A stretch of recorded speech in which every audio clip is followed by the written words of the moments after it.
Programme बड़ी बात में खुशामदीद। मैं हूं सादुल हसन। नाज़रीन, तहरीक इंसाफ की जानिब से अपने कायद को बतौर रेड लाइन तस्वर करते हुए इसको क्रॉस न करने की धमकियां दी गई थी, लेकिन इस रेड लाइन को बचाते बचाते तहरीक इंसाफ ने रियासत की रेड लाइन पार कर डाली और 9 मई की सूरत में वो नाखुशगवार दिन रोनुमा हुआ जिसका तस्वर तहरीक इंसाफ उसकी क़यादत ने किया तक नहीं होगा, क्योंकि रियासत की रेड लाइन क्रॉस करने ने तहरीक इंसाफ की बका पर सवाल खड़ा कर दिया है। तहरीक इंसाफ के खिलाफ मुल्क की क्रैकडाउन शुरू हो गया और सेकेंड टियर लीडरशिप के साथ साथ सियासी कारकुनान को भी गिरफ्तार कर लिया गया और जिस खुशनसीब को अदालत की जानिब से रिहाई मिलती उसको अदालती इहाते से बाहर निकलते ही दोबारा धर लिया जाता और फिर प्रेस कॉन्फ्रेंसेस का ना खत्म होने वाला सिलसिला शुरू होता है, जिसमें तहरीक इंसाफ के रहनुमा अदालत से रिहाई के बाद पार्टी और सियासत से अलहदगी का ऐलान करते दिख रहे हैं। अब से चंद लम्हों पहले तहरीक इंसाफ को बड़ा नुकसान सहना पड़ा है जब पार्टी के सेक्रेटरी जनरल असद उमर ने 15 रोज तक जेल में रहने के बाद बाहर आते ही प्रेस कॉन्फ्रेंस की और पार्टी के ओहदों से अलहदा होने का ऐलान किया। असद उमर ने बारहा यह कहा कि वो पार्टी के बतौर सेक्रेटरी जनरल और कोर कमेटी के ओहदों से मुस्ताफी हो रहे हैं, लेकिन पार्टी के साथ ताल्लुक छोड़ने का उन्होंने नहीं कहा। साथ ही साथ उन्होंने ये भी कहा कि मुल्क में मसाइल का हल पॉलिटिकल डायलॉग से ही मुमकिन है। पाकिस्तान तहरीक इंसाफ के लिए गुज़श्ता 2 रोज निहायत ही कठिन सूरत हाल लेकर आए। असद उमर से कबल आज ही पार्टी के तर्जुमान और इमरान खान के इंतहाई करीबी साथी फवाद चौधरी ने भी अपनी जमात को खैर बात कहकर तहरीक इंसाफ को बड़ा नहीं बहुत बड़ा धचका दे दिया है। फवाद चौधरी ने अपनी ट्वीट में 9 मई के वाकयात की गैर मशरूत मजम्मत का हवाला देते हुए कहा है कि उन्होंने सियासत से ब्रेक लेने का फैसला किया है, जिसके बाद वो पार्टी पोजीशन से मुस्ताफी होते हैं और इमरान खान से राहें जुदा करते हैं। दूसरी जानिब तहरीक इंसाफ में टूट फूट का अमल तेज होते देखकर साबिक रहनुमाओं के मुतहर्रिक होने की इत्तलात भी हैं। बिलखुसूस ये कहा जा रहा है कि जहांगीर तरीन ने सियासी सरगर्मियां तेज कर दी और पीटीआई से एक फॉरवर्ड ब्लॉक मंजरे आम पर आने का इम्कान है। इधर मौजूदा हुकूमत भी तहरीक इंसाफ के सियासी मुस्तकबिल से मुतालिक हर हद तक जाने को तैयार दिखाई दे रही है और चंद रोज तक जो तहरीक इंसाफ मुल्क की सबसे बड़ी और सबसे मकबूल सियासी जमात थी, आज इस जमात पर पाबंदी लगाने से मुतालिक बहस हो रही है। वज़ीर दिफा ख्वाजा आसिफ का यह बयान तहरीक इंसाफ के लिए खतरे की घंटियां बजाने से कम नहीं है। आप भी सुनिए। 9 मई कोई ऐसा कोई बेसाख्ता या स्पॉन्टेनियस बात नहीं थी, सारे के सारा एक प्लान के तहत हुआ है। उसके बाद जो है बहुत सी एविडेंस जो इकट्ठी हो रही है या इनके लोग खुद बता रहे हैं, आप टेलीविजन पे सुना भी है आपने कि उनको पहले ब्रीफ किया गया वो था, 3-3, 4-4 मरतबा ब्रीफ किया गया था कि जी आपने ये करना है अगर मैं गिरफ्तार हुआ। इम्कानात हैं और ज़रूर इसका फैसला कोई नहीं हुआ, लेकिन इसका जायज़ा ज़रूर लिया जा रहा है कि पार्टी के ऊपर पाबंदी लगे। ताहम तहरीक इंसाफ का कैंप अभी भी पुरउम्मीद है कि उनकी जमात पर जो कड़ा वक्त है वो इस हद तक नहीं जाएगा कि इस जमात का वजूद ही मिटा दिया जाए। तहरीक इंसाफ के रहनुमा और कानूनी माहिर बैरिस्टर जफर के बकौल पीटीआई पर पाबंदी को अदालत एक दिन में कालअदम करार दे देगी। उन्होंने क्या कहा, आप भी सुन लीजिए। सुप्रीम कोर्ट ने कहा था कि आप बैन नहीं कर सकते, ये एक बुनियादी हक है हर एक का कि पॉलिटिकल पार्टी बनाए। किसी प्रोटेस्ट के अंदर तोड़ फोड़ करते हैं तो वो एक इंडिविजुअल एक्ट होता है, वो एक इंफरादी एक एक्ट होता है, उनके खिलाफ एक्शन लिया जा सकता है, लेकिन उसकी बिना पे पॉलिटिकल पार्टी को बैन नहीं किया जा सकता। इस किस्म की इकदाम अगर उठाया जाता है तो मुझे यकीन है कि यही अदालत जो है एक ही दिन में उस किस्म के इकदाम को कलअदम करार दे देगी। गो के तहरीक इंसाफ ने नाकाबिले तलाफी सियासी ब्लंडर्स किए हैं, लेकिन क्या तहरीक इंसाफ की सजा तहरीक इंसाफ के खात्मे की सूरत में दी जानी चाहिए? और क्या पाकिस्तान की तारीख में कोई ऐसी सियासी जमात है जिसको सियासी मंजरनामे से गायब कर दिया गया? और अगर ऐसा होता है तो यह सिर्फ सियासी नहीं बल्कि जमहूरी निज़ाम के चेहरे पर कलंक साबित होगा, क्योंकि अगर आज तहरीक इंसाफ ज़ेर एताब है तो कल कोई और दूसरी जमात भी हो सकती है। इस तमाम तर सूरत हाल पर गुफ्तगू करेंगे। हमारे साथ मौजूद हैं पाकिस्तान मुस्लिम नवाज की रहनुमा सलमा भट्ट साहिबा, जबकि GDA से सायरा बानो साहिबा ने हमें ज्वाइन किया। आप दोनों मेहमानों का बहुत शुक्रिया। जबकि माहिर कानून और इमरान खान के वकील शैब शाहीन साहब भी हमारे साथ मौजूद हैं। आप तीनों मेहमानों का बहुत शुक्रिया। सलमा भट्ट साहिबा, आपसे गुफ्तगू का आगाज़ करना चाहेंगे। ये जो रीत चल पड़ी है, पहले गिरफ्तारियाँ होती हैं, रिहाई की कोशिशें की जाती हैं, अदालती हुक्म के बावजूद रिहाई नहीं होती, फिर बिलाखिर रिहाई होती है लेकिन मशरूत होती है प्रेस कॉन्फ्रेंस करके इज़हार लाताल्लुकी करने से। ये कानून की आड़ में इंतकाम लिया जा रहा है, दबाव डाला जा रहा है, ये क्या रीत है? जी नहीं, मेरा नहीं ख्याल कि ये तो वो बेहतर बता सकते हैं जो बाहर आए कि उनके ऊपर क्या दबाव है, उनके ऊपर कौन दबाव डाल रहा है। अभी आपने असद उमर साहब की सुनी होगी प्रेस कॉन्फ्रेंस, उन्होंने कहा मैं किसी दबाव में ये बात नहीं कर रहा। तो मैं याद दिलाना चाहूंगी कि जो इमरान खान साहब थे, अगर आपको याद हो जितने अरसा वो वजीर आजम रहे और जब वो 2018 में इलेक्शन जीत कर आए थे, तो वो अपनी हर तकरीर में, हर गुफ्तगू में एक लफ्ज इस्तेमाल किया करते थे बहुत कसरत से, और वो था मैं हूं, मैंने ये किया, मैं ये जानता हूं, मैं ये करूंगा। उन्होंने कभी नहीं कहा था कि मैं, मेरी जमात, मेरी पार्टी और मैं एक लीडर हूं और मेरे साथ एक सियासतदान है, मेरी आवाम है या मेरा मुल्क। वो हमेशा सिर्फ कहते थे कि सिर्फ मैं से बात शुरू करके मैं पे खत्म कर दूंगा। आई थिंक ये उनका वही जो सोच थी, वही अप्रोच जो थी। और फिर दूसरी तरफ हम एक बात बहुत ज्यादा मैं और याद दिलाना चाहूंगी, कहा जाता था कि इनको बैसाखियों पे खड़ा किया गया है, और जब इनकी बैसाखियां हट जाएंगी तो इनके पास कुछ भी नहीं बचेगा, शायद ये पार्टी 1.5 घंटा भी खड़ी ना रह सके। तो अब क्योंकि जैसे वक्त के साथ साथ उनकी अपनी अमाल की वजह, देखें इन है ना। सलमा भट्ट साहब, आपसे प्रॉब्लम शायद कनेक्शन में है, आपकी आवाज़ नहीं आ रही, आपसे दोबारा रब्ता करते हैं। सायरा बानो साहबा, आप क्या देख रही हैं सारे मामलात, ये जो गिरफ्तारियां और उसके बाद रिहाइयां, फिर पार्टी से लाताल्लुकी, क्या आपको ये कानूनी रास्ता लग रहा है, कानून अमल दरामद कानून पर हो रहा है, या फिर कोई इंतकाम लिया जा रहा है? आप कैसे देख रही हैं? कानून नून कह दें कि नून है, कानून कहीं नहीं है। अगर कानून होता तो आज वो जज साहब आबदीदा होकर असद उमर को ये ना कह रहे होते कि आप प्रेस कॉन्फ्रेंस कर लें तो आपको रिहाई मिल जाएगी। मैं कल से अपने सवाल का जवाब तलाश करने की कोशिश कर रही हूँ कि 9 मई का वाकया तो नहीं, उसको सानिया कहना चाहिए। कोई भी पाकिस्तानी इसके हक में नहीं है जो पाकिस्तानी है दिल से। तो ये जो जोक दर जोक पार्टी पे छोड़ी जा रही है, जो ज़मीर जाग गए, एक तो मुझे ज़मीर की समझ नहीं आती ये बाद में क्यों जागता है। अब जैसे अभी ये भट्ट साहिबा ने कहा कि वो मैं करते थे, या वो जो पार्टी वो थी, और जब भी इतने सारे लोग आए हैं, और वो जो चौहान, आई एम सॉरी, अब मैं क्या करूं कि वो कहते हैं, मैं पहले भी कह चुकी हूँ कि इन हालात में ब्लड प्रेशर और काली पे काबू पाना बहुत आर्ट है। तो चौहान साहब जो आके अब उन्होंने सारा कुछ बोला है, तो ये उस वक्त इन लोगों ने आवाज क्यों नहीं उठाई?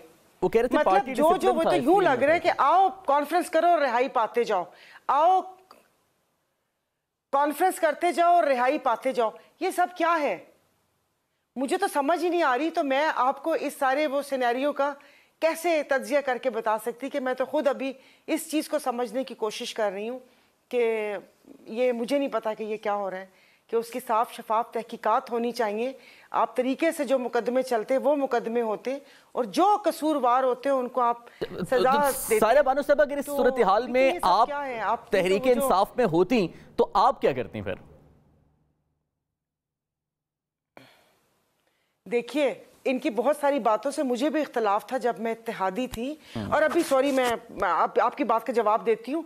आपने कहा कि ये फवाद चौधरी का जाना एक बहुत बड़ा धचका है। मैं आपको बता दूं, कोई बड़ा धचका नहीं है, क्योंकि जो नजरियाती लोग जो कहते हैं ना कि जिन्होंने आंख इस पार्टी में खोली, जो पूरे अपने हमारे KP से हैं, कराची से हैं या कुछ है, वो पहले दिन से फवाद चौधरी पे किसी को भरोसा नहीं था। और यही वो शख्स था जिसने इस्तीफे देने में, मैं उस दिन उस कमरे में थी जिस दिन ये फैसला हुआ था इस्तीफों का, ये और चंद लोग खड़े थे और जिस क्रॉफर से बोल रहे थे और जिस तरीके से बता रहे थे कि बस निकले बाहर, अवाम साथ है, ये तो इस्तीफे दें, उनको बहुत समझाया था। मैं खुद गवाह हूं, क्योंकि मैंने ये वहां पर तकरीर की थी कि आप ये इस तरह का ये आइन और कानूनी रास्ता अपनाएं। सायरा साहब, यानी फिर आप तो मुस्लिम लीग नवाज को कॉम्प्लीमेंट देंगे कि तमाम तर जो कानूनी सख्तियां थी, जेलें थी, कैदें थी, उसके बावजूद उनके नजरियाती रहनुमाओं में नहीं साथ छोड़ा मुस्लिम लीग नवाज का। अच्छा सुने, देखिए, उनके घरों में जाके तोड़ फोड़ करके उनकी माँ को, किसी की माँ को ये नहीं बोला कि अपना बेटा दो वरना तुम्हारे साथ ये हो जाएगा। किसी को जाके ये नहीं बोला कि अपना बेटा जाहिर करो वरना तुम्हारी बेटी को उठा लिया जाएगा। मार धाड़ करके दरवाजे तोड़कर, और घर वालों को ये भी ना पता हो कि वो कहाँ पर है, एक जेल से रिहाई पकड़ के दूसरी रिहाई, ये सब चीजों में वो नहीं थे। खुदा का खौफ करें, अब AC भी लगे हुए थे और बाकी सारे काम भी हुए थे। ठीक है, मैं जानती हूँ, मेरा बहुत ज्यादा वास्ता रहा है, मेरी बहुत सारी फ्रेंड्स हैं पीपल्स पार्टी में, मेरा सर्कल्स वहां पर है, बहुत सख्तियां सही, मैं उनसे सुनती भी हूँ। अच्छा, लेकिन सारे सब आप वो जवाब अपना कंप्लीट करी थी कि अगर आप होती PTI में तो आप क्या करती हैं, इसका जवाब दीजिएगा, फिर मैं दीगर मेहमानों की तरफ जाऊंगा। जी अगर मैं होती अगर कोई माँ तो अल्हम्दुलिल्लाह मेरे में इतनी हिम्मत है कि मैं उस वक्त खड़ी होकर अपने लीडर से सवाल कर सकती कि ये सब कुछ गलत है। उस वक्त आप शह दे रहे थे, उस वक्त अगर वो एक अल्फाज बोलते थे ये पीछे सब के सब वही दोहराते होते थे। और आज इन्होंने कहा कि इनका क्या कोई 20-20 22-22 साल के हैं, 4-4 पार्टी छोड़ के, इसको पंजाबी में कहते हैं हंडे हंडाए हैं, 70-70 साल की उम्र तक पहुंचे हुए। इनका दिमाग किसी ने हाईजैक किया था? श्री मजारी साहिबा हो गई या बाकी जो बाकी सारे हैं, असद उमर साहब तो पार्टियां छोड़ के नहीं आए थे ना। अरे बस छोड़े, साइबेरियन बर्ड्स हैं जी। असद उमर साहब तो कोई पार्टियां छोड़ के नहीं आए थे ना, वो तो नजरियाती थे तहरीक इंसाफ। हेलो,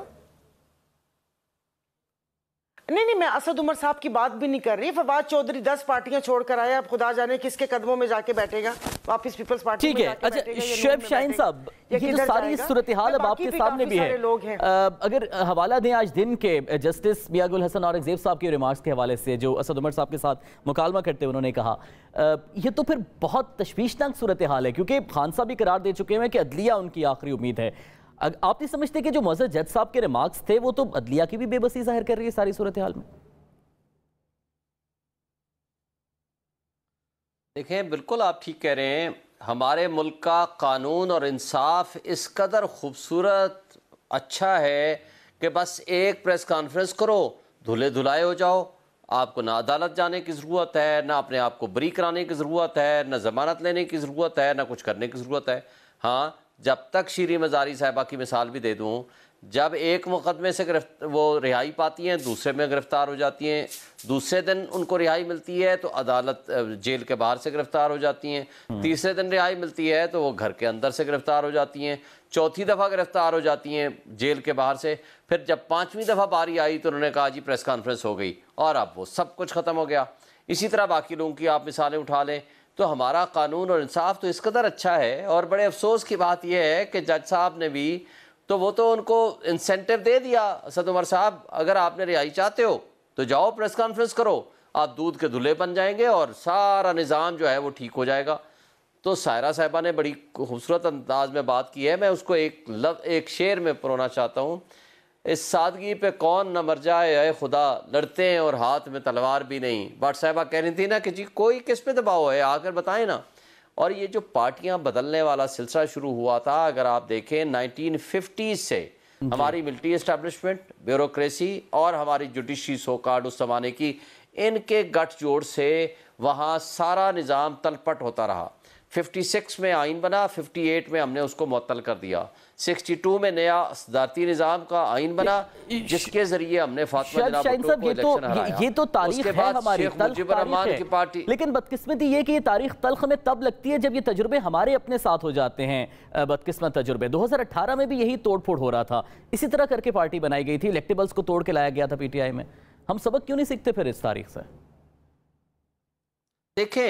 देखें, पहली बात तो यह है कि यह हर ज़माने में रहा, इसमें कोई शक नहीं है। दूसरी बात है जो इस वक्त हो रहा है ये पाकिस्तान की तारीख में पहले कभी नहीं हुआ, जैसे सायरा ने बताया है। दूसरी बात आपको बताऊं कि इस तर्ज अमल से किसी को नहीं लाया गया था। जब कहा गया कि इमरान खान की पार्टी तब ख़त्म हो जाएगी जब उनकी ATM मशीनें ख़त्म हो जाएंगी, वो जहांगीर तरीन अलीम खान किधर हैं आज? पिछले 1 साल से किसके साथ हैं? जब इमरान खान ने अपने 22 MPA इलेक्शन से पहले जिन उनको शक था कि या इल्ज़ाम था कि उन्होंने पैसे लिए हैं, उन्होंने खुद ब खुद ख़त्म कर दिए KPK में। पिछले साल 50 MNA एंड MPA पंजाब के MPA और MNA उन्होंने पार्टी छोड़ दी, वो लोटे बन गए।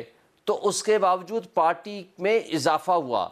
जुल्फ़िकार अली भुट्टो के ज़िंदा होते हुए जब वो इक़्तिदार से हट गए, इतनी पार्टियां बनी, जतोई की अपनी बन गई, खर की बन गई, मौलाना कौसर न्याजी, पीरजादा, पता नहीं आप नाम लें, आपको रामे साहब, सब अलग बिल्कुल दुरुस्त कह रहे हैं। लेकिन उनकी फौतीदगी के बाद भी पार्टी नहीं खत्म हुई।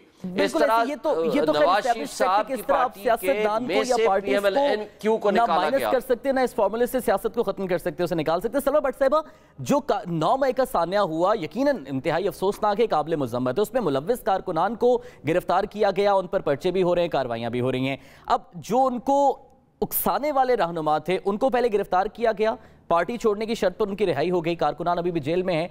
इस कानूनी कार्रवाई का सियासी फायदा तो आपको हो रहा है, इलेक्टेबल्स तो सारे छोड़ रहे हैं खान साहब को।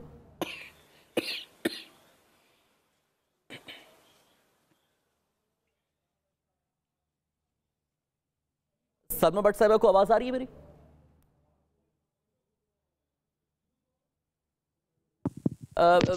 सलमा भट्ट साहिबा जी, अब आपकी आवाज आ रही है। अच्छा, मैंने ये कहा कि क्या इन्होंने हमें सियासी फायदा देने के लिए 9 मई वाला वाकया किया? क्या हमारा क्या सियासी फायदा इसमें होना था? इन्होंने ये जो हमलावर हुए, जो आग लगाई, जो तनसीबात इन्होंने तबाह की, अमलाक तबाह की, जो इन्होंने ग्रीन बेल्ट चलाई, जो जत्थे बने, जो इनके ऑडियो लीक्स आ रहे हैं, क्या वो सब कुछ इन्होंने मुस्लिम लीग नून के कहने पर किया और मुस्लिम लीग नून को फायदा पहुंचाने के लिए किया? और दूसरी बात जो अभी हम बात कर रहे थे कि पहले इन मुझे बताएं, अभी तक भी, आज की तारीख तक भी मुझे पीटीआई का कोई एक रहनुमा बताएं जिसको 1 महीना हुआ और जेल में रहा हो। भाई आप अगर आपके अंदर अगर नहीं है वो मसल, और अगर आप वो इनकलाब के जो नारे और दावे करते थे वो सिर्फ कागजी थे और वो सिर्फ आपने आके सिर्फ वो मेला लूटने के लिए आप टेलीविजन पर खड़े होकर कहते थे कि हम हकीकी आजादी है और रेड लाइन है और इनकलाब से कोई नहीं रोक सकता, और जब वो इमरान खान साहब की तो भी वो भी ऑडियो आ गई जिसमें वो यंग बच्चों को कह रहे हैं कि मर जाओ, मर जाना बेहतर है, वो मतलब उनको तरगीब क्या दे रहे हैं? वो कहते हैं कि मर मिटो अगर मैं नहीं आता, या मुझे इख्तिदार में ले आओ, या तुम लोग मर जाओ सारे। उनको सिर्फ ये चीज चाहिए। और दूसरी बात, क्यों ऐसी बुलवाई और ये सारी जो चीजें क्या हमारे लिए कर रहे हैं? क्या इमरान खान साहब मुस्लिम लीग नून को फायदा देने के लिए नौजवान बच्चों को ये कह रहे हैं? पूरी पाकिस्तान के नौजवानों को वो क्या मैसेज देना चाह रहे हैं? और दूसरी बात यह कि जहां तक सियासी पार्टीज की आपने बात की, सियासी पार्टी जो होती है उसकी अवाम में जड़ें होती हैं, और जिस सियासी पार्टी की अवाम में जड़ें होती हैं वो इस तरह से खत्म नहीं होती। आप माजी में जाकर देख लें, अयूब खान के दौर में जाकर देख लें, तब मुस्लिम लीग कन्वेंशन बनी थी, उसके बाद आप जाके देख लें एमआरडी 1981 में जब बनी थी, उसके अंदर सारी जमातें शामिल थी, क्या ज्यादतियां नहीं उनके साथ हुई, कौन से जुल्म नहीं हुए? ये तो खैर एस्टैब्लिश हो चुका है कि सियासी। एक मिनट, उसके बाद मुस्लिम लीग फंक्शनल बनी, मुस्लिम लीग क्यों बनी? 1998 में कुलसूम नवाज के साथ जो सलूक हुआ, बेनजीर भुट्टो के साथ जो सलूक हुआ, फातिमा जना के साथ जो सलूक हुआ, मरियम नवाज के साथ जो सलूक हुआ, फरियाल तालपुर के साथ जो सलूक हुआ, इनको और जवेरिया के अच्छा बट साहब यहाँ पे तवक्कुफ कीजिएगा, मुझे ब्रेक पे जाना है, कंपैरिजन हो रहे हैं, लेकिन वे फॉरवर्ड अब सारी सूरत हाल से निकलने का क्या होगा, इस पे बात करेंगे इस ब्रेक के बाद।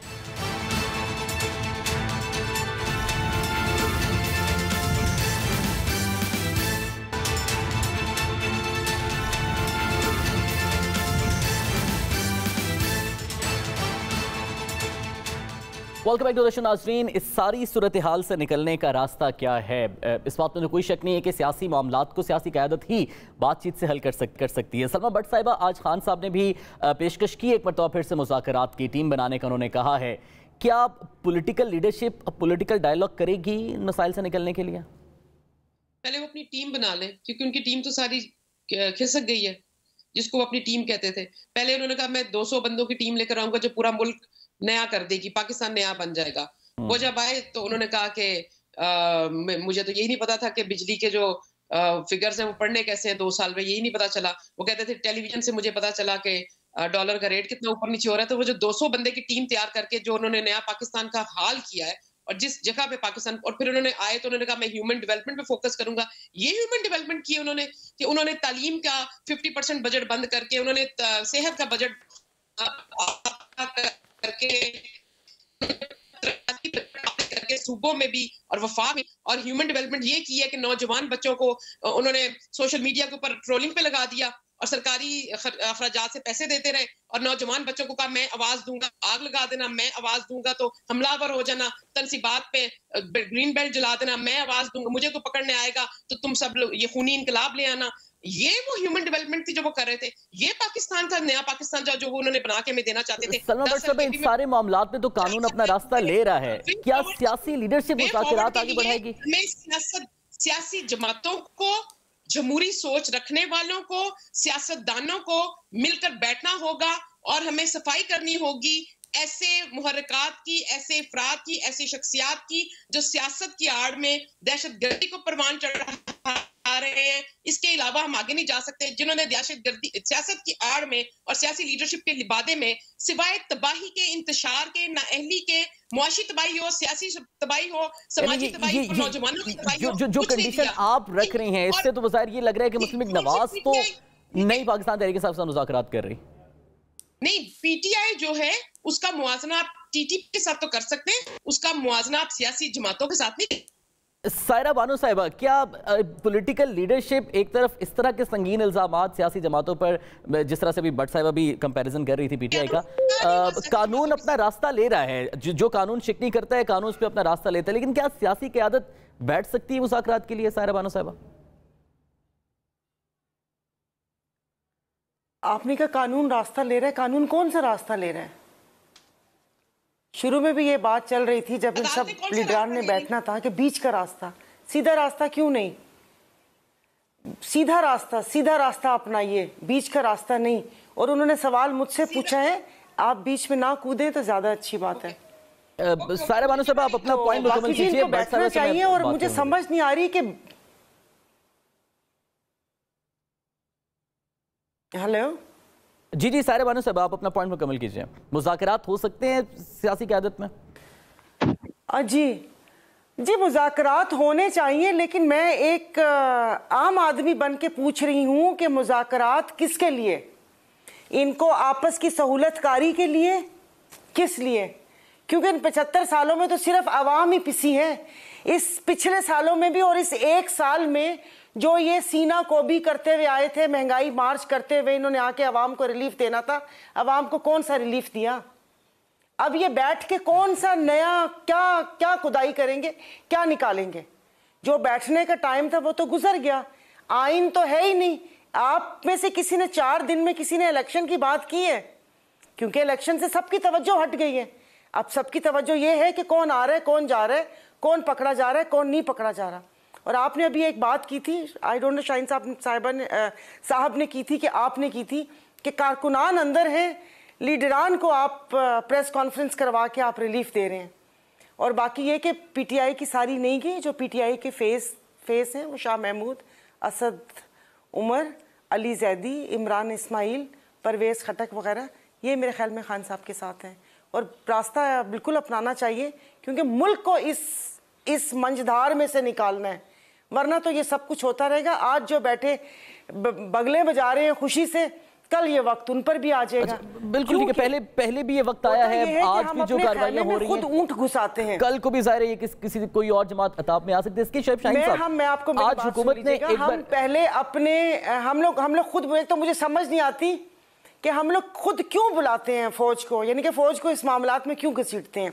अब इसे कहीं मैंने पढ़ा था कि खैमे में जब ये ऊंट आकर बैठ जाता है और हम खैमे से निकल जाते हैं, फिर हम अपना खसियाना सा मुंह लेकर कोई दूसरा ऊंट ढूंढ रहे होते हैं कि उसके कंधे पे सवार होकर अपना खैमा वापस ले। ठीक है शेफ शाहीन साहब, सालों से यही हो रहा है। हुकूमत ने आज फिर इंदिया दे दिया है तहरीक इंसाफ पर पाबंदी लगाने का। ख्वाजा आसिफ साहब ने भी ये बयान दिया। लग ये रहा है कि ऑन द कार्ड्स है शायद पाबंदी की ये ऑप्शन।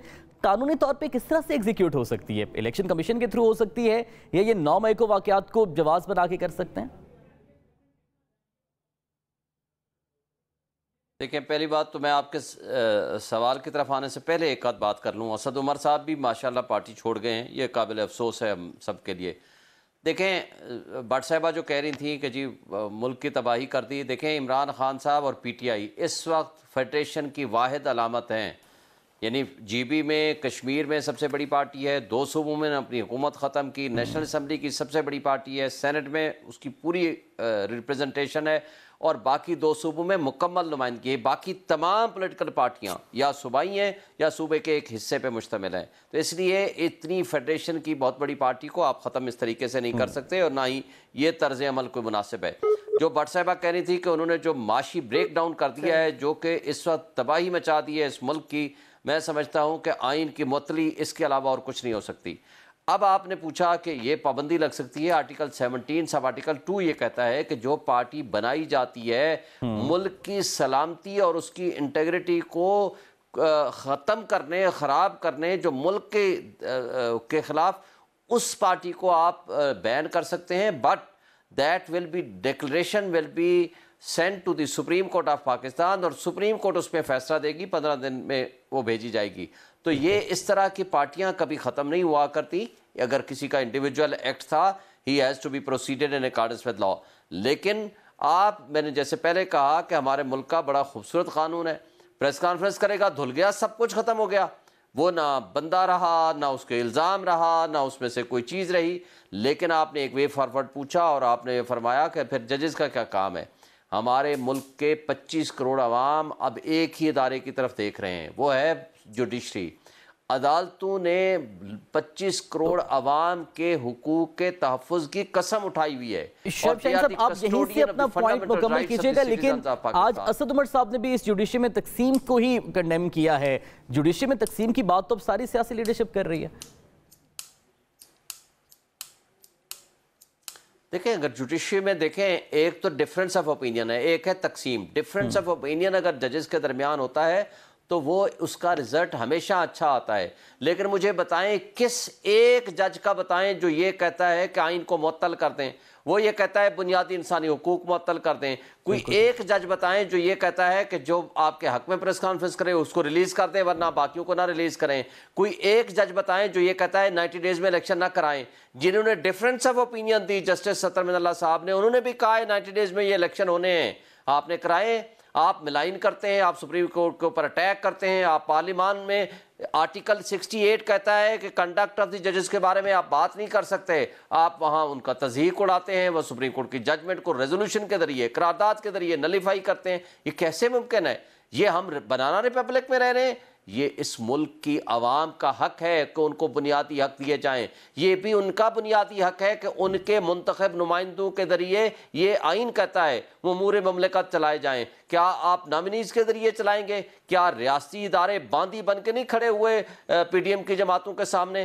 क्या इस तर्ज अमल से, इस तर्ज हुकूमत से हम दुनिया में अपनी कौम का मकाम आला कर सकेंगे? ये तमाम स्टेक होल्डर्स, तमाम सियासी जमातें, हमारे मुल्क की एस्टेब्लिशमेंट, हमारे मुल्क की ये जुडिशरी, इन सब के सोचने का मकाम है कि आज एक गरीब आदमी रोटी खाने को तरस रहा है, मर रहा है प्रैक्टिकली, लेकिन उसके नतीजे में हम जो कुछ कर रहे हैं या जिस तरह की सियासत कर रहे हैं या जो तर्ज अमल हमने अडॉप्ट कर रखा है, ये माशरों में कौमों की तरक्की का नहीं हुआ करता।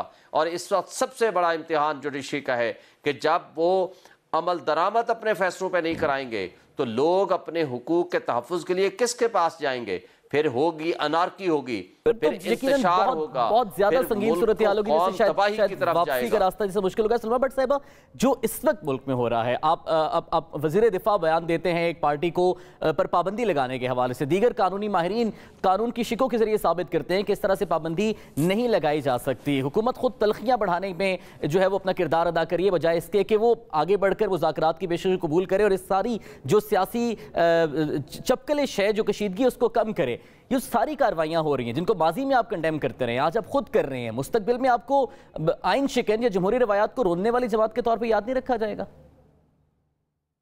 मैं खुद इस चीज के बिल्कुल हक में नहीं कि किसी सियासी जमात के ऊपर कदगन लगाई जाए या उसको बदला जाए, लेकिन मुझे एक बात, सिर्फ आप मुझे एक बात का जवाब दें। मैंने पहले भी बात की कि अगर कोई अपना नाम सियासी जमात रख के नीचे ये वाली हरकतें कर रहा है जो इन्होंने की हैं अभी, जब से ये 11 वैसे तो बहुत पुरानी कर रहे हैं, लेकिन 13 महीने में देख लें, ये पिछले अप्रैल से लेकर अब तक इन्होंने जो की है, इन्होंने 25 मई को जो किया वो सियासी जमातें करती हैं। मैंने पहले भी कहा, वो रेपिटेशन में चली जाएगी बात की, सियासी जमातों के साथ नहीं कुछ होता रहा, क्या वो मुल्क तबाह करती हैं?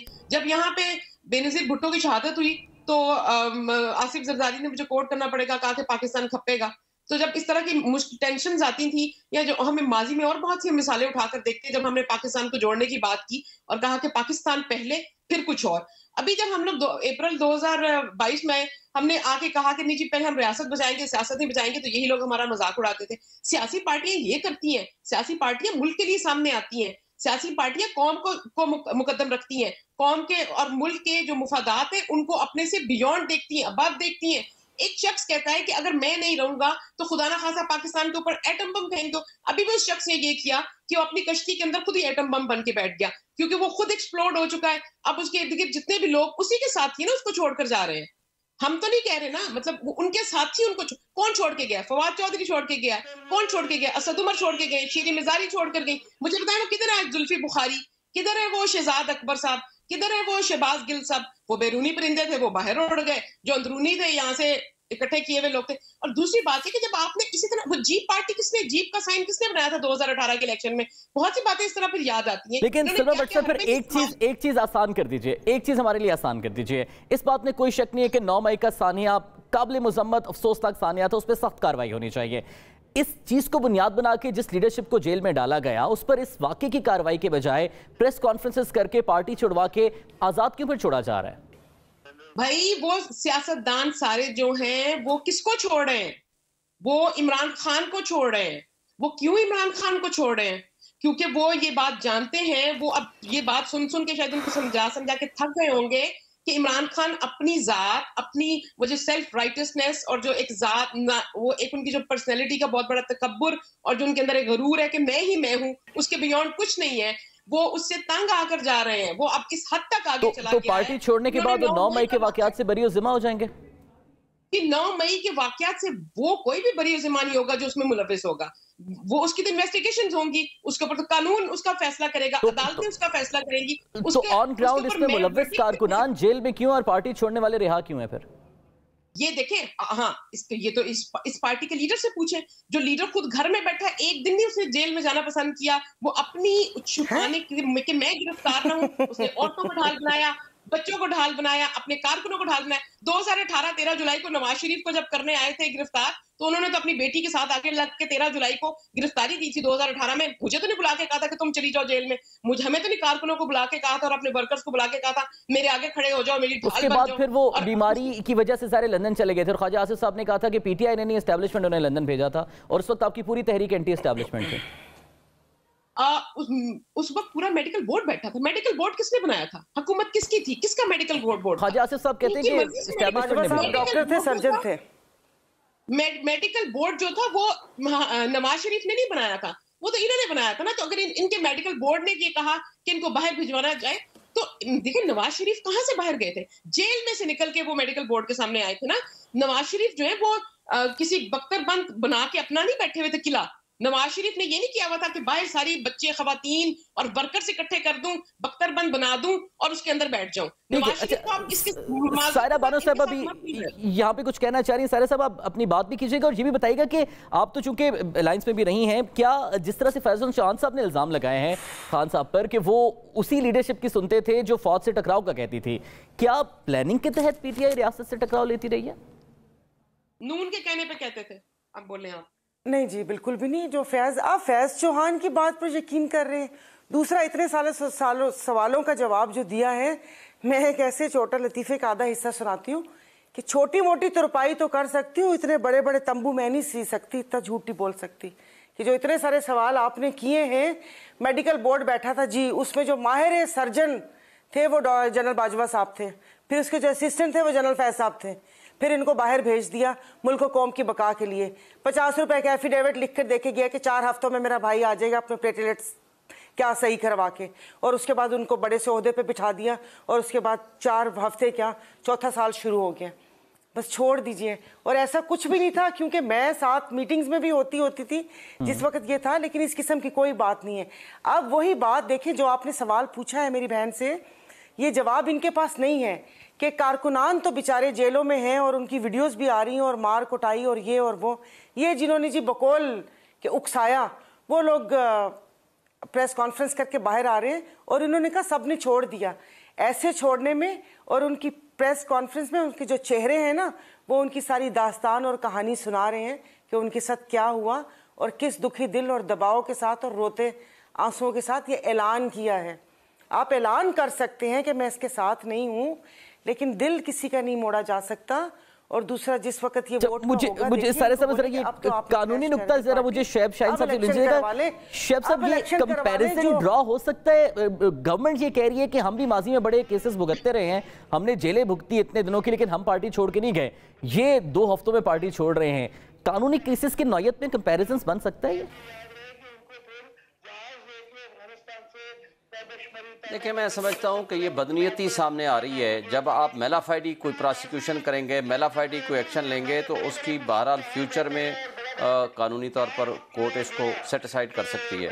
कोर्ट इसमें रिलीफ दे सकती है उन लोगों को कि जब आपकी रियासती इदारे ही बदनीयती पर मबनी प्रोसिक्यूट करेंगे तो फिर उसका इतलाक होगा उस अंदाज में कि अदालत फिर उन सारी चीज़ों को एक उसका अहाता करके जब प्रोसीड करेगी या देखेगी तो मेरा ख्याल है कि फिर इसका इफ़ेक्ट होगा। ठीक है, बहुत बहुत शुक्रिया शुएब शाहीन साहब, सारा बानो साहब, सलमा भट्ट साहब हमारे साथ मौजूद हैं। नाज़रीन, बलूचिस्तान में ISI की बहुत बड़ी कामयाबी जिस पर बात करेंगे इस ब्रेक के बाद।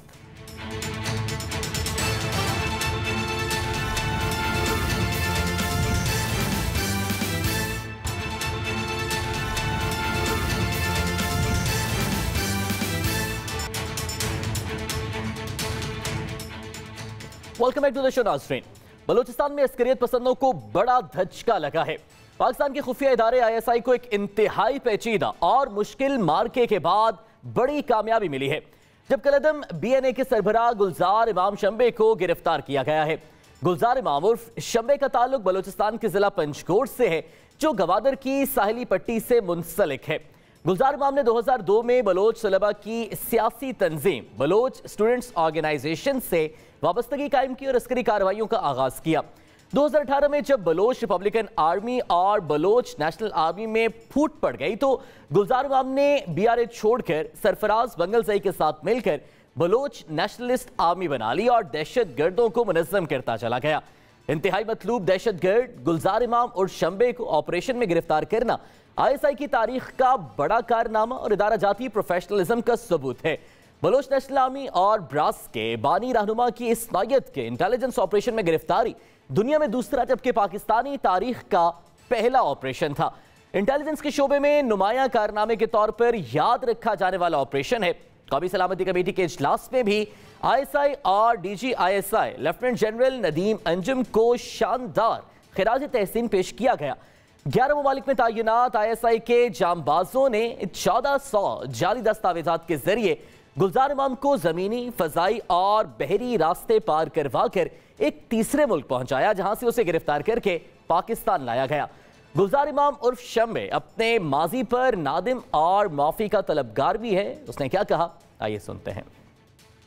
रास्ते का इंतखाब किया था वो रास्ता गलत था। मैं अपने दोस्तों से जो मुसल्लह जंग में मसरूफ़ अमल है उनसे अपील करना चाहता हूँ कि वो वापसी का रास्ता अपनाएं। मैं कुछ अरसे कबल गिरफ्तार हुआ। दौरान हिरासत मुझे अपने माजी को नए जाविये से देखने और परखने का एक अच्छा मौका मिला। बलूचिस्तान की हुकूक की जंग सिर्फ आइनी और सियासी तरीके से मुमकिन है। ये उम्मीद करता हूँ कि रियासत एक माँ का किरदार अदा करते हुए इस्लाह का मौका देगी। दूसरी तरफ वज़ीर-ए-आज़म शहबाज शरीफ की कलअदम BNA के बानी और हाई प्रोफाइल अस्करियत पसंद गुलजार इमाम शंबे की गिरफ्तारी पर कौम को मुबारकबाद भी थी। वज़ीर-ए-आज़म शहबाज शरीफ ने ट्वीट में लिखा कि कामयाबी पर सिक्योरिटी फोर्सेस की कोशिशें काबिल तारीफ हैं। DG ISI मुख्तलिफ जोग्राफियाई मकामात पर मुश्तमिल इंतहाई पेचीदा इंटेलिजेंस ऑपरेशंस को बड़ी नफासत के साथ अंजाम देने पर कौम की तरफ से खुसूसी सताइश के मुस्तहिक हैं। ये पेशरफ बलूचिस्तान में अस्करियत पसंदों को कितना संगीन नुकसान पहुंचा सकती है, बात कर लेते हैं। हमारे साथ मौजूद हैं साबिक वज़ीर दाखिला बलूचिस्तान सरफराज बुगटी साहब। बुगटी साहब, बहुत बहुत शुक्रिया मैं वक्त देने के लिए। सबसे पहले मैं ये बताइएगा कि ये जो गुलजार इमाम और शंबे की गिरफ्तारी है और ये इतना बड़ा इंटेलिजेंस ऑपरेशन कितना बड़ा धचका है ये बलूचिस्तान में अस्करियत पसंदों के लिए? शुक्रिया जी। सबसे पहले तो मैं चंद सताइशी कलमात अपनी इंटेलिजेंस एजेंसी के लिए, ज़ाहिर है ISI के चीफ और उनकी टीम के लिए कि ये बहुत बड़ी एक कामयाबी है बलूचिस्तान की इंसर्जेंसी को लेकर और बलूचिस्तान की दहशतगर्दी को लेकर। यकीनन साउथ बलूचिस्तान में जो गुलजार इमाम था उसका फुट सोल्जर्स में और लोकल पॉपुलस में बड़ा एक असर था और उनकी बड़ी सेह थी। इनके आने से बलूचिस्तान के जो हालात हैं ख़ास तौर पर साउथ बलूचिस्तान की, उसमें बेहतरी आएगी और नुमाया बेहतरी आएगी। अच्छा बुगटी साहब, ये बताइएगा कि जिस तरह आपने अभी बताया कि साउथ बलूचिस्तान के खास तौर पर हालात में बेहतरी आएगी, गुलजार इमाम ने अपने बयान में भी जहां एक जानिब नादिम भी हुआ अपनी तमाम तर एक्टिविटीज़ पर, वहीं पर दीगर शरपसंदों को भी कहा कि रास्ता इख्तियार जो किया है मुसल्लह जदोजहद का उसको सियासी जदोजहद में तब्दील करें। क्या समझते हैं कितना सिग्निफिकेंट होगी इसकी ये स्टेटमेंट दीगर अस्करियत पसंदों के लिए? देखिए, ये पैगाम तो बड़ा वाज़ेह है। ये बलोच नेशनलिस्ट कुव्वतें जो यहाँ पर पॉलिटिक्स कर रही हैं पाकिस्तान के कॉन्स्टिट्यूशन के फ्रेमवर्क में रहते हुए, वो पाकिस्तान के कॉन्स्टिट्यूशनल इदारे हैं वो वहाँ पर रहकर आज कैबिनेट में, पाकिस्तान की नेशनल असम्बली में, प्रोविंशियल असम्बलीज़ में, सेनेट में, हर जगह पे उनकी नुमाइंदगी है। और वो बलूचिस्तान का केस जो है, बलूचिस्तान की जो महरूमी का केस है, उसको बड़े बेहतर अंदाज में लड़ रहे हैं। तो आज भी जो वायलेंस का रास्ता जिन लोगों ने इख्तियार किया, कोई वायलेंस से तो बेहतरी नहीं आनी है। माजी में बलूचिस्तान में जितने राइट्स मिले हैं सब के सब कॉन्स्टिट्यूशन में रह के मिले हैं, सब के सब पार्लियामेंट ने दिए हैं, चाहे वो 1 यूनिट हो, चाहे वो 18th अमेंडमेंट हो और चाहे वो NFC अवार्ड्स हों। तो आज भी हम समझते हैं कि बलोच नौजवानों को ये सोचना चाहिए कि वायलेंस का अंजाम तो भयानक है। अगर वो राह रास्त पे आएंगे तो यकीनन रियासत माँ का किरदार अदा करेगी, और अगर वो राह रास्त पे नहीं आएंगे तो रियासत फिर बाप का किरदार अदा करेगी।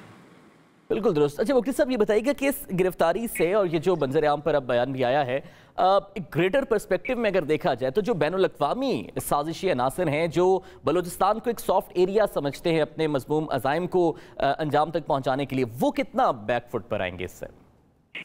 देखें, उनकी तो रोज़ अव्वल से ये ख्वाहिश है, ये कोशिश है, और उसके लिए वो अमली जद्दोजहद कर रहे हैं कि बलूचिस्तान की फ्रैजिलिटीज़ को सामने रख के बलूचिस्तान में एक अनरेस्ट के लिए, और उस अनरेस्ट के लिए बलूचिस्तान हमेशा से उनके लिए एक हेवन ही रहा है, और वो अपनी कोशिशें करेंगे। यकीनन उनको बहुत बड़ा धचका मिला है, और इस तरह का ये पहला धचका नहीं है। इससे पहले भी उनको कलियात पोषण की सूरत में झटका मिल चुका है, और ये उनके लिए एक बैकफुट पे जाएंगे वो, लेकिन वो अपनी एफर्ट करेंगे। हमें भी अपनी एफर्ट जारी रखनी चाहिए काउंटर इंसर्जेंसी के लिए। सिर्फ फौज का नहीं है ये इंसर्जेंसी जो है, ये तमाम लोगों ने मिल के लड़नी है, ये इंटेलिजेंस एजेंसी ने लड़नी है, ये हमारी मीडिया ने लड़नी है, हमारी जुडिशरी ने लड़नी है, हमारी पॉलिटिकल क्लास ने लड़नी है, तो ये सब लोगों ने लड़नी है। ठीक है मुफ्ती साहब, बिल्कुल दुरुस्त फरमा रहे हैं। अब एक जानिब ये तो हमारी जो इंटेलिजेंस एजेंसीज और सिक्योरिटी फोर्सेस हैं अपनी कार्रवाइयाँ जारी रखे हुए हैं क़याम अमन के लिए भी और तमाम तर शरपसंद अनासर से अवाम को भी निजात दिलाने के लिए। दूसरी जानिब सियासी तौर पर किस तरह से मज़ीद पेशरफ्त की जा सकती है ताकि जो बलूचिस्तान के मसाइल और महरूमियाँ हैं उन्हें सियासी धारे में बाकायदा शामिल करते हुए उन्हें हल किया जाए? सियासी क़यादत क्या कर सकती है? देखिए, सियासी क़यादत को तो गवर्नेंस के इस मॉडल पे गौर करना चाहिए जो गवर्नेंस का मौजूदा मॉडल है। मैं समझता हूँ कि ये जो मॉडल है ये उस तरह काम नहीं कर पा रहा है, और ये जो करप्शन है बलूचिस्तान में, इस पर कोई सीरियस स्कूल ऑफ थॉट होना चाहिए, इस पर सीरियस कोई डिस्कशन होनी चाहिए कि इसका सदेबाप कैसे हो। बिकॉज अगर ये करप्शन का ये आलम रहा तो मैं समझता हूँ कि महरूमी में और इजाफा होगा, और ये जो एक अंडर डेवलपमेंट है या अनपैरेलल डेवलपमेंट है, इसमें मज़ीद इजाफा होगा। ठीक है, बहुत बहुत शुक्रिया। सरफराज बुगटी साहब हमारे साथ मौजूद है। इस इंटेलिजेंस इदारों की इस बड़ी कामयाबी पर अपने तजिए समय में आगे नाज़रीन प्रोग्राम बड़ी बात से मुझे इजाज़त दीजिएगा। आपसे दोबारा मुलाकात होगी अल्लाह ने के बाद।